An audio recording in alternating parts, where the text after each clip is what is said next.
경제 관련 소식들 좀 전해드리겠습니다. 지금 미국이 기준금리를 내렸는데 지금 조금 전에 지금 또 댓글창에서 말씀해 주셨는데 지금 환율이 1,480원 가까이 올라갔다고요. 자, 이거 도대체 우리나라 어떻게 되는 건지 모르겠습니다. 관련 내용 이주호 경제평론가와 함께 알아봅니다. 어서 오십시오. 네, 안녕하세요. 자, 오늘도 또 이주호 경제평론가님께 제가 정말 궁금한 게 너무 많은데 네네네. 한번 좀 여쭤보도록 하겠습니다. 네. 미국 연준이 0.5bp, 0.25bp 지금 내렸지 않습니까? 네, 그러면 분명히 미국과 한국의 어떤 금리 차이가 좀 줄어든 건데 네. 그러면 찔끔이라도 좀 금리가 좀 내려가야 되는 거 아닙니까? 근데 지금 얘기 들어보니까 지금 1,478원이라고요. 1,480원 가까이 올라가고 있어요. 이거 왜 이러는 거예요? 일단 연준에서 그러니까 예. 파월 의장은 약간 비둘기적으로 말을 했어요. 예, 예. 그래서 금리 인하를 했습니다. 네. 근데 이제 FOMC에서 얘기를 할 때 예. 점도표라는 거를 공개를 합니다. 아, 그렇죠. 예, 점도표가 이제 연준 위원들이 이제 내년에 나는 각자의 의견을 얘기하는 각자의 거죠. 의견들을 얘기를 했는데 네. 생각보다 내년에 금리 인하에 대한 투표를 한 의원들이 많이 없었어요. 어허. 그 말인즉슨 뭐냐면 추가 인하가 없다. 네, 내년에 금리 인하를 거의 1회 정도밖에 안 할 것이다. 그래서 3.5% 정도 맞출 것이다. 예. 그다음에 27년도, 28년도는 이제 3.1% 정도. 그러니까 금리를 제가 봤을 때는 연준 위원들이 3% 밑으로는 내리면 안 될 것 같다라고 생각을 하는 것 같아요. 어허. 인플레 때문에. 어허. 예, 그래서 일단은 지금 약간 비둘기적으로 얘기를 했는데 예. 막상 FOMC 결과를 보니까 점도표를 보니 연준 위원들의 생각은 내년에 금리를 쉽게 내리지 않겠다. 그러다 보니까 매파적인 금리 인하가 된 거예요. 그랬는데 그 와중에 오라클이 실적 발표하고 급락 예, 예. 나왔고요. 지금 브로드컴도 실적 잘 나왔는데 급락 나왔거든요. 그러니까 이러다 보니까 이제 이런 여러 가지 것들이 영향을 주면서 환율이 오히려 올라가 버리는 어허. 예, 이런 상황이 벌어지게 된 거라고 볼 수 있을 이거는 것 제가 지금 뉴스 직전에 캡처한 건데 네. 그 사이에 또 한 5원 올라가지고 예, 아마 지금 1,478원. 유럽장하고 미국 풀이장 열리면서 아마 움직임이 좀 나온 것 같아요. 어허. 예. 아니 이렇게 계속 오르는데 야 이거 정말 그럼 1,500원 내년에 가는 건가요? 어떻게 되는 건가요? 일단은 지금 이게 이런 것 같습니다. 네. 그러니까 미국에서 그러니까 금리 인하를 그러니까 FOMC 때 새벽에 네. 이제 파월이 연설할 때 이 달러 인덱스가 확 내려갔었어요. 예. 그러면서 증시가 올라갔다가 그 다음 날 그대로 반납한 거거든요. 그러니까 이게 뭐냐면 결국에는 이제 금리를 인하하고 연준이 뭐 QT도 그만하겠다라고 했고 채권 매입한다라고까지 해서 예. 돈을 풀겠다고 했는데 이제 시장 참여자들은 채권 시장 참여자들은 이런 것들이 이제 불안한 거예요. 계속. 왜냐하면 그동안 증시 랠리가 AI로부터 시작돼서 갔거든요. 그렇죠. 그러니까 엔비디아 중심으로 미국의 빅테크 기업들 중심으로 그러니까 미국도 우리나라랑 똑같아요. 쏠림이 너무 심한 거죠. 그러니까 매그니피센트 7에 들어가는 예. 뭐 테슬라, 구글, 아마존, 애플 뭐 그런 7개 기업들 있지 않습니까? 예. 그 기업들 중심으로 쏠림이 너무 심했던 건데 막상 금리 인하까지는 좋았어요. 하고 나서 보니까 AI 버블론, 우려감, 고평가 논란 이런 것들이 지금 오라클 실적에서도 보이고 이러다 보니까 계속 이러한 불안감들이 반영이 되는 거예요. 그러다 보니까 지금 달러가 인덱스가 다시 올라가면서 원달러 환율이 올라가는 그런 흐름이 나오고 있다 이렇게 보시면 될 것 같습니다. 아니 원달러 환율 올라가면 분명히 우리 기업에도 치명타가 될 거라고 이렇게 말씀을 쭉 드려왔는데 그런데 말입니다. 오늘 코스피 오늘도 또 올랐어요. 오늘도 56포인트가 올라서 4,167포인트 기록했는데 지금 외국인들이 그동안 이게 지금 한 달짜리 그래프인데 한 달 그래프를 보게 되면 외국인들이 11월 한 달 동안 13조 원이나 주식을 팔면서 저렇게 3,800선 무너질 뻔하게 주식이 푹 빠졌다가 지금 다시 올라가고 있는 건데 뭔가요? 외국인들이 마음을 바꾼 건가? 왜 이렇게 다시 주가가 올라가나요? 저 기관이 받쳐주고 있습니다. 아 지금. 기관이 네, 외국인들의 매도 물량을 예. 기관이 세게 받쳐주고 있고요. 어허. 그 다음에 지금 오늘도 기관이 많이 샀어요. 오늘 예, 개인들이 1조 넘게 팔았거든요. 예. 근데 그 물량 다 기관이 받았습니다. 그러니까 지금 1조 4천억 네. 원을 팔았는데 1조 4천억 원을 기관이 또 저 사줬어요. 보이는 저 금융투자가 예. 우리가 아는 그 금융투자예요. 어허. 그러니까 뭐 어디 KB금융 뭐 이런 예, 데를 예. 말하는 겁니다. 네. 금투가 오늘 물량 받은 거예요. 근데 근데 지금 보면은 기관들이 돌아가면서 물량 받고 팔고 하고 있거든요. 예. 근데 이거는 이제 약간 정부의 압박 그리고 이제 그런 것도 있겠죠. 국부펀드. 그러니까 국부펀드 얘기 나오면서 계속 이제 민주당에서 무슨 얘기합니까? 코스닥 3천 보낸다 얘기하고 있고 이제 더 선을 더 많이 넘고 있죠. 그러니까 계속 증시 부양한다. 예. 이런 말이 나오고 있는데 지금 바치는 거는 기관들이 바치고. 음흠. 그러니까 기관들이 정부의 압박을 받았겠죠. 그러니까 이거를 뭐 저는 이건 모릅니다. 확실한 건 아니라서. 네. 근데 제가 추측하기로는 저 정도의 물량을 받을 거는 기관이 저렇게 막 지금 불확실한 상황에서 저렇게 많이 들어간다?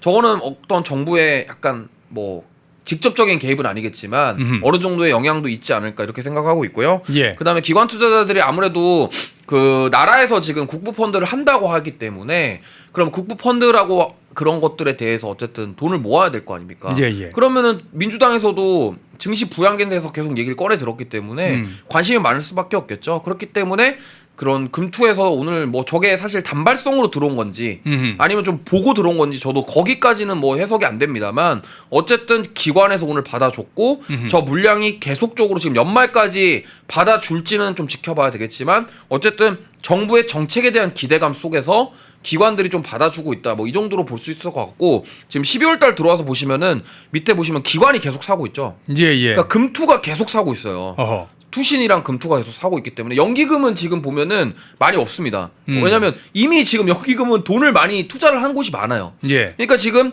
그 금융투자 물량을 가지고 계속 방어를 해주고 있는 거예요. 12월 달 화면 잘 보시면은 12월 달에 지수 방어한 주체는 기관입니다.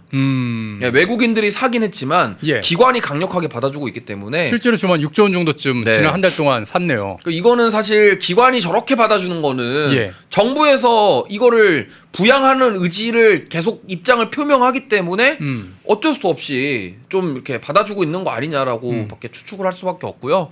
제가 저번에도 말씀드렸지만 우리나라 대부분의 금융사들의 최대 주주가 국민연금입니다. 예, 예. 그러면은 그 국민연금이랑 정부의 연결성이 당연히 있겠죠. 그러니까 이제 이렇게 되면서 그러면 정부에서 우리가 이런 정책을 하기 때문에 기관에서 외국인들이 물량 안 들어오면은 기관이 물량 받아줘야 된다라는 얘기를 계속 어필을 어허. 했을 것 같아요. 아니 지금 그 입 말씀하시는 게 굉장히 좀 저는 가능성이 높다고 생각을 하는 게요. 네. 엊그제 이찬진 금융감독원장이 금융지주회사, 그러니까 금융지주회사 우리 8대 금융지주회사가 있는데 그 회장들을 몽땅 다 불러가지고 이런 얘기를 한 겁니다. 국민을 대표하는 기관이 주주 자격으로 사회이사를 추천하는 방식. IT 보안, 금융소비자 분야의 대표성을 가진 사회이사를 최소 한 명 이상 무조건 포함시키라는 겁니다. 이렇게 아주 구체적으로 이런 방법으로 지배구조 선진화를 해라라고 얘기를 했는데 이걸 좀 쉽게 해석을 한 걸 제가 읽어보니까 이게 그러니까 한마디로 국민연금이나 시민단체가 금융지주회사들의 이사회에 들어가서 거기에 영향력을 행사할 수 있는 그런 구조를 만들라는 건데요. 네. 그러면 조금 전에 말씀하신 것처럼 네. 어떻게 보면 금융기관들이 대거 돈을 넣어가지고 주식을 사주지 않습니까? 네. 매도 물량을 다 받아주고 주가를 끌어올리지 않습니까? 네. 이게 앞으로 더 심해진다는 얘기 아닌가요? 그렇죠. 더 그렇게 될 수도 있어요. 왜냐면 어. 지금 만약에 자금이 이탈되고 지수가 빠지면은 그러니까 이것만 생각하시면 돼요. 지금 이재명 대통령의 공약이 예. 코스피 5천 아닙니까? 예. 그리고 코스닥은 3천 보낸다고 하지 않습니까? 그러면은 시장에 유동성을 계속 공급해줘야 되겠죠. 그러면은 국민연금의 돈만으로도 한계가 있는 거예요. 예, 예. 그러면 이제 뭡니까? 지금 국민연금이 최대 주주로 되어 있는 금융사들을 거기서 이제 투자를 유치를 하면 아니 국민연금은 이제 국민의 노후 자금이니까 그걸 자꾸 건드리는 거는 국민들이 이렇게 눈을 켜고 그렇죠. 보고 있으니까 그건 못 건드리고 네. 그러면 이제 은행들의 팔을 비틀어 가지고 그렇죠. 은행들 또 증권사들 야 너희들 지금부터 주식 팔면 죽어 지금 무조건 사 지금 그렇게 되는 거 아니에요? 뭐 그럴 가능성도 있고요. 그 국부펀드 하고 이런 것들이 다 저거랑 연결되어 있고 그다음에 중요한 게 뭔지 아십니까? 이 작업을 하기 위해서 법안을 하나 통과시킨 게 있습니다. 어떤 법? 상법 개정안이죠. 자 보세요. 우리 시청자분들이 이거를 예, 예. 연결고리가 다 있다라는 걸 아셔야 될 게 뭐냐면 상법 개정안에서 주된 내용 중에 하나가 예. 소액 주주들의 목소리를 반영시켜야 된다. 아, 그 의무 조항으로 되어 네, 있죠. 의무 조항으로 예, 들어갔죠. 그게 뭐냐면 지금 소액 주주라고 하면은 뭐 우리 개인 투자자들이 뭐 소액으로 진짜 뭐 100만 원, 200만 원 이런 주주를 말하는 게 아니에요. 예. 그러니까 최대 주주가 있는데 그 최대 주주 안에서 2대 주주, 3대 주주가 있을 거 아닙니까? 예, 예. 그러면은 지금 그 상법 개정안이 뭐냐면 예를 들어서 대기업 기준으로 대기업은 보통 오너일가가 지배를 하고 있기 때문에 최대 지분이 막 30% 40% 넘어가요. 그러면은 그 표면상으로는 대기업들의 횡포를 막기 위해서 2대 주주, 3대 주주를 보호하기 위한 장치인데 딱 열어보니까 그러면은 지금 국민연금이 코스피 시총 상위 종목들에 다 2대 주주, 3대 주주 들어가 있는데. 그렇죠. 그러면은 지금 보세요. 저 금융투자를 건들려면 국민연금이 대부분 최대 주주 아니면 2대 주주거든요. 네. 그러면은 국민연금이 목소리를 낼 수 있도록 만드는 게 상법 개정안입니다. 왜냐하면 국민연금이 최대 주주인 곳도 있겠지만 최대 주주가 아닌 곳도 있겠죠. 그러면은 만약에 국민연금이 3대 주주고 4대 주주면 거기 입장에서는 최대 주주들 입장에서는 소액 주주잖아요. 네. 근데 상법 개정안이 통과가 되고 하면 거기서는 의무 조항이 목소리를 내게끔 만드는 거고 그러면은 그 만약에 국민연금이 최대 주주가 아닌 곳에서 임의적으로 결정을 하지 못하도록 견제를 할 수 있게 되는 겁니다. 그러니까 소액 주주의 이익을 갖다가 챙기라고 분명히 상법 개정안에 박아놨지 않습니까? 그들의 어떤 이익이나 권한을 갖다가 보장하라는 그런 얘기를 해놨기 때문에 그러면 이제 정부에서 원하는 대로 그렇죠. 지금 모든 금융기관의 돈을 갖다가 어떻게 그것도 다 국민의 돈인데 그걸 마음대로 좀 주무르겠다는 거 아니에요? 네, 그러니까 지금 보면은 잘 생각해 보시면 지금 우리가 알고 있는 소위 말하는 은행들 있잖아요. 보통 은행들이 대출 이자로 수익이 대부분 나거든요. 근데 지금 부동산 같은 경우는 대출 규제 막아버렸죠. 억제시켜 버렸잖아요. 그러면은 지금 금융투자는 사실 대출을 많이 해줘야지 이익이 늘어나는데 그렇죠. 지금 그게 안 되는 상황이에요. 그러면은 현재 정부가 딜을 했겠죠. 야, 우리가 부동산 억제하고 증시로 머니를 무브시켜야 돼. 그러면 너네들의 돈 투자가 필요해. 그러면서 그 설계를 하고 상법 개정안이 나온 거다. 저는 이렇게 추측할 수 있을 것 같습니다. 야, 지금 뭐 이찬진 금융감독원장이 불러가지고 8개 금융지주 회장들이 모이긴 모였는데 웃는 게 아닌 것 같다는 그런 느낌이 좀 듭니다. 야, 이렇게 금융회사나 그러니까 어떻게 보면 은행이나 증권사들을 장악할 수 있나 하는 생각이 드는데요. 지금 그거 말고 좀 또 이슈가 하나 더 있습니다, 여러분. 정말 이재명 정부에서 대한민국의 모든 기업들을 다 장악할 생각을 가진 건지 아니 상속세를 앞으로는 이제 현금 대신 상장사의 주식으로 낼 수 있게 해준다. 어떻게 보면 이걸 보고 딱 듣고 나서 좌파를 지지하는 분들 이런 생각할 거예요. 야, 그동안 봐. 삼성이 그 상속받을 때 그 많은 상속세 내느라고 어떻게 보면 가지고 있던 주식 갖다 파는 바람에 경영권이 흔들릴 뻔했잖아. 근데 그거 그렇게 안 하고 상장사의 주식으로 대납할 수 있게끔 해준다는데 오히려 좋은 거 아니야? 이런 식으로 주장할 것 같은데 근데 이게 지금 굉장히 위험한 법안이라면서요. 네. 저게 대표적인 사례가 하나 있습니다. 넥슨의 김정주 회장이 갑작스럽게 사망하게 되면서 이게 지금 그 넥슨에서 준비를 못했겠죠? 갑자기 갑자기 극단적인 선택을 했기 때문에 그러니까 돈이 없는 거예요. 근데 저거를 이제 주식으로 우리가 상속세를 내겠다 가지고 기재부가 넥슨의 지분 29%를 들고 있습니다. 아, 우리 한국의 정부가 기획재정부가 넥슨의 지분 29%를 가지고 있어요. 아, 그래요? 네. 근데 이게 재밌는 게 뭐냐면 재밌다고는 표현은 좀 그렇지만 올해 6월 달에 텐센트라고 아시죠? 중국의 게임 쪽 1위 기업인데 텐센트가 넥슨을 인수한다는 설이 갑자기 나옵니다. 근데 만약에 이거는 극단적인 상황인데 만약에 기재부에서 그 지분을 중국에 갖다 팔면 저 회사는 중국계 되는 거예요. 이게 그러니까 저는 제가 누누이 말씀드리지만 우리나라 정부나 이런 조직에서 시장에 관여를 하면 안 된다고 생각해요, 저는. 그러니까 시장이라는 것은 뭐 M&A를 하든 뭐 지분을 확보를 하든 이런 것들은 시장 경제에 맡겨야 되는 건데 지금 정부에서 사기업의 지분을 들고 있으면 문제가 되는 게 만약에 정부에서 돈이 자꾸 없어요. 그러면 기재부 입장에서는 만약에 뭐 대통령이 야 거기 지분 좀 팔아라 현금 좀 마련하자 그러면 언제든지 팔 수도 있는 거 아닙니까? 아니 저는 그냥 국유화될 가능성 그러니까 상속세 대신에 어떤 자기네들이 가지고 있는 주식을 갖다가 국가에다 이제 대신 내준다면 이거 정부가 다 그 기업을 소유하게 되겠네라고 생각했는데 그 정도를 넘어서 만약 정부가 현금이 필요하면은 그 기업들을 갖다가 중국에다 팔 수도 있다라는. 그렇죠. 그게 최악의 상황입니다. 이게 정말 최악의 상황이에요. 물론 저 텐센트가 우리는 이런 논의한 적이 없다 이런 식으로 마무리가 됐습니다만 언제 저게 매각될지 몰라요. 그러고 아까 말씀드렸지만 상법 개정안이 통과되고 만약에 진짜로 상속세를 주식으로 받으면 예. 뭐 기재부라던가 어디서 소액주주가 또 되는 거잖아요. 그럼 정부가 또 기업에 개입할 수 있는 환경이 만들어져요. 그러네요. 그러니까 이런 모든 것들이 지금 그림이 지금 이 정부는 이상한 게 뭐냐면요. 예. 모든 것들에 정부가 개입하려고 그래요. 어허. 그러니까 부동산 시장도 그렇고 주식 시장도 그렇고 기업 활동까지도 다 개입을 하려고 그러고 그러면서 뭐 노조는 살려주고 노란봉투법 만들고 근로자들을 위한 척하면서 결국에는 기업을 압박하고 이렇게 되면은 결국에 어떻게 됩니까? 저게 진짜로 넥슨 같은 케이스가 많지는 않겠지만 저런 케이스가 생겼을 때 사실 어떻게 보면 거의 2, 3대 주주거든요. 지분 예, 30% 가까이 되면은. 예. 근데 저거를 만약에 진짜 우리나라에 돈이 없어서 만약에 뭐 우리가 1억 원을 가지고 주식을 팔아서 지분을 포기하고 우리나라를 살리는데 돈을 풀겠습니다. 이렇게 하면은 기업 다 어디다 팔 건데요? 중국이 다 사가겠죠. 허허. 지금 중국은 어떻게 하든지 중국 내부 상황이 너무 안 좋기 때문에요. 주변에 한국을 잡아먹고 대만을 잡아먹기 위해서 지금 사력을 다해서 노력하는 중입니다. 이런 와중에 과연 이재명 정부가 무슨 짓을 할지 너무너무 걱정되네요. 저도 심히 걱정스럽습니다. 자꾸 이거를 저는 예전부터 말씀드렸지만 정부가 이 시장에 개입하는 거는 굉장히 안 좋습니다. 예예. 그러니까 자율 경제에 맡겨야 되는 거지. 자꾸 의도적으로 개입을 하고 뭔가 부양을 하려고 하고 이러면서 자꾸 뭔가 개입을 하면은 시장 교란이 생겨요. 예, 그렇기 때문에 저런 것들은 왜 자꾸 저렇게 하는지 저는 눈에 보이거든요. 아니 해법은 이미 펜앤마이크 2018년 시작하면서부터 계속 말씀드렸잖아요.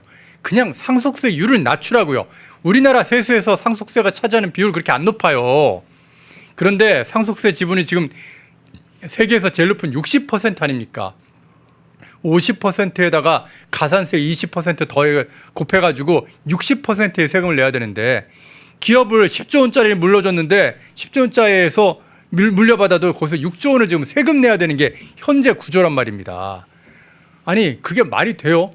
6조 원 세금 내고 나면 그 4조 원 갖고 기업을 어떻게 운영을 하냐고요. 기업이 뭐 100개의 공장이 있었는데 그중에서 60개 팔아버리고 40개 갖고 살라고요? 그게 가능하냐고요. 그래서 어떻게 하든지 이거를 상속세율을 낮춰야 된다고. 최소한 이것 때문에 이 상속세를 못 견디고 기업을 팔아버리고 해외로 떠나는 그런 기업가들 붙잡기 위해서라도 OECD 평균 수준 한 20% 조금 넘는 그 정도 수준으로 낮추라고 2018년 동안 저희가 7년 동안을 떠들어왔는데 이재명 정부에서 고작 한다는 짓이 그러면은 국가에서 사줄게. 지금 그 짓 하고 있는 겁니다. 네. 이거는 트럼프 대통령이 인텔에 지분 투자하는 거랑 완전 다른 개념이에요. 이거를 또 저쪽 분들은 그러면 미국이랑 지금 똑같이 하는 거 아니냐 이렇게도 생각하는데 아니 트럼프 대통령이 하는 거랑 이거랑 완전 다른 결입니다. 예. 트럼프 대통령은 인텔을 끌어올려서 TSMC를 경쟁하기 위해서 그 기업을 살리기 위해 지분을 들어간 거고 이거는 지금 지분을 가져와서 영향력을 행사하려고 하는 거기 때문에 완전 다른 내용이에요. 예, 여러분 진짜 좀 이해가 좀 되셨습니까? 지금 댓글창에 저기 민주당이나 이재명 지지하시는 분들이 좀 들어오신 것 같은데 이조 경제평론가의 설명, 지금 민주당의 경제정책, 이재명의 경제정책이 당신이 일하고 있는 일터를 장악을 하려고 그러고 당신한테 이렇게 소비 쿠폰 주면서 먹고 살게끔 만들려고 하는 그런 정책이라는 거를 좀 깨달으시기를 좀 부탁을 좀 드리겠습니다. 아, 참 답답한데 어떻게 하면 된다 이거. 예. 저희가 준비한 소식은 여기까지고요. 이주호 평론가 말씀하시는 동안에 빅보스님께서 또 후원해 주셨는데 감사의 말씀 드리겠습니다. 예, 기업들 망했다. 국민들 정신 차리라. 예, 화가 치미지만 이럴 때일수록 우리가 이 경제 뉴스를 정확하게 알고 있어야지 뭐 좋은 말로 다 이렇게 속여놓지 않습니까? 뭐 상장사 주식으로 대신 낼 수 있다. 그 대신이 아니라니까요. 그리고 제가 이 한 말씀만 더 드리고 싶은데 예. 그 싱가포르처럼 해가지고 운영 국부펀드 한다고요? 국부펀드 한다고 얘기 나왔었잖아요. 예.